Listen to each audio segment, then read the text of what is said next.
The W League Western Conference could be determined tonight. Two undefeated teams, the Seattle Sounders women and the Pali Blues, play for the first time this season. West Coast Titans clash tonight at Starfire.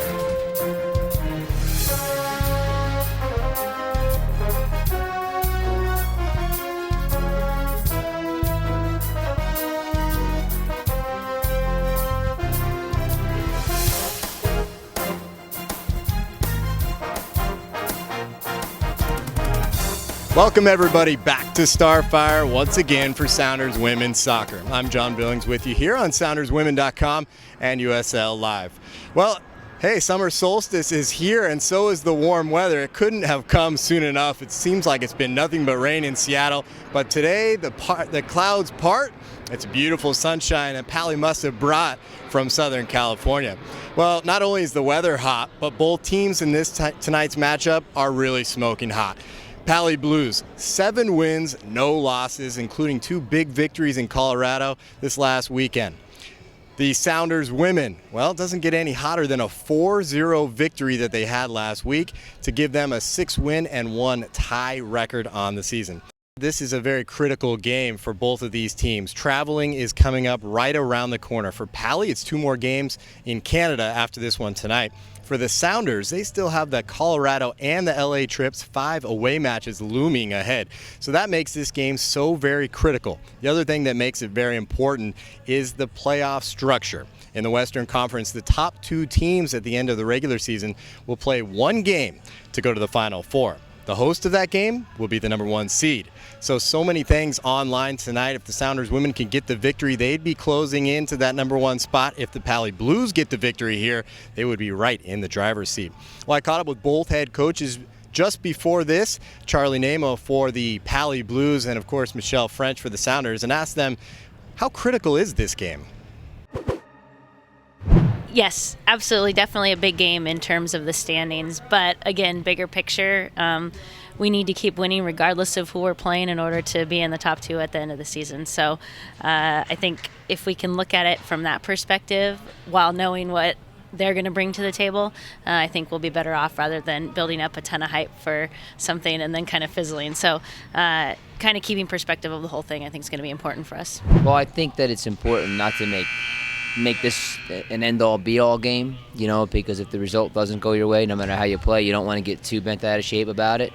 All you can do is get out there, leave it on the field, and hope the result goes your way. I think we have 2 teams that are very well prepared, a lot of talent on both sides, with or without the full team players, and it actually could come down to a mistake here or there by other teams. So. We've had a good start that puts us in a good place in the standings, gives us a little bit of room for error. But again, you don't want to have a good result tonight and then think you've won anything because you haven't, so this is, to me, it's another league game. It's just a big league game, and it really can't be looked upon as nothing more than just a big game on the schedule. One change from their last outing against LA, Lindsay Elston, who started the second half, slides in for Sophie Reiser. Veronica Perez is the player to watch in the middle. Over to the Pali Blues, a star-studded lineup themselves. Plenty of players with professional experience. Keep an eye on number 7 up front, Liz Bogus, and number 14, Sarah Hoffman in the midfield. There it is. Gilbert just got a touch on it. Still alive for Pali, attempting to get it through, and she did. Lynn Williams with the right foot, and she places it in the bottom corner. The Pali Blues have their eyes out for, but can do some damage, and it's proven early. Dynas giving chase, as does Cox. Opportunity for Washington, clips it over Hulteen, and no Sounder can recover in time. A shock start here to the outside. Washington looked to clip things through. A chance for Hupka. The drive tipped away by Hulteen with the right palm.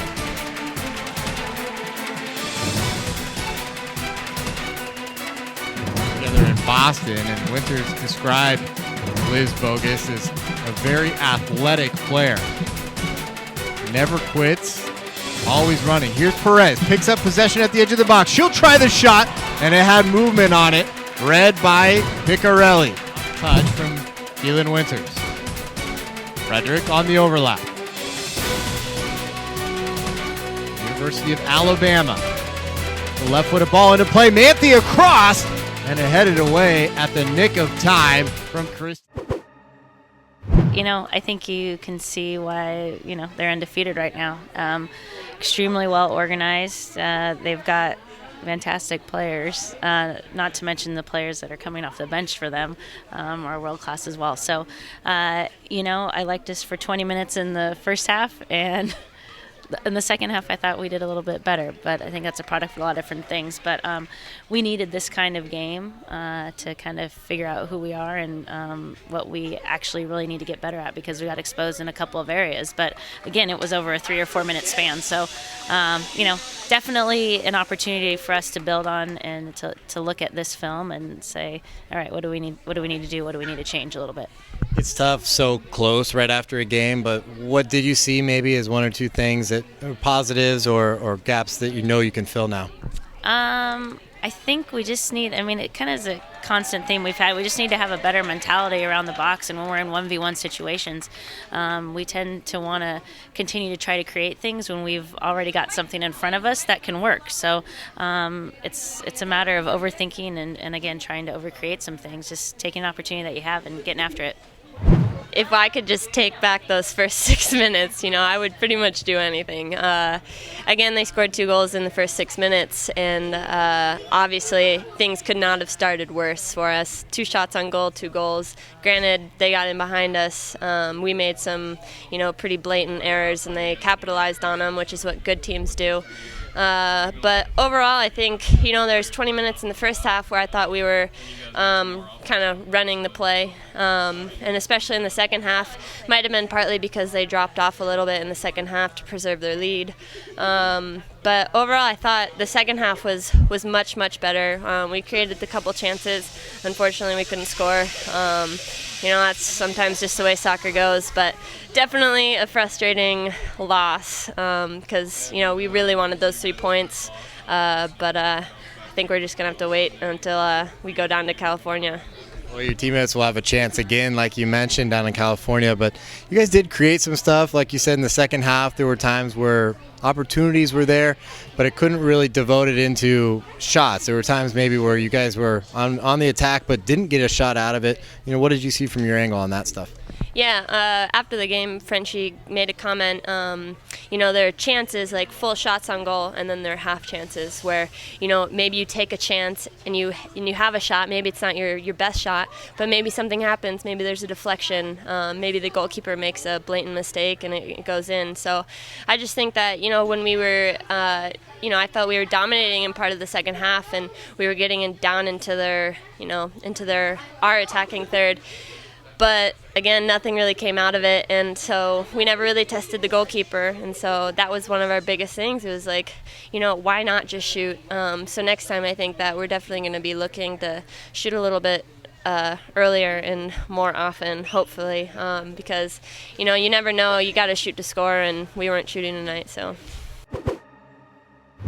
Well, the Sounders give up their first loss of the season, a tough one. It feels like you heard from Keelan Winters, wanted to just take back the first 10 minutes of play.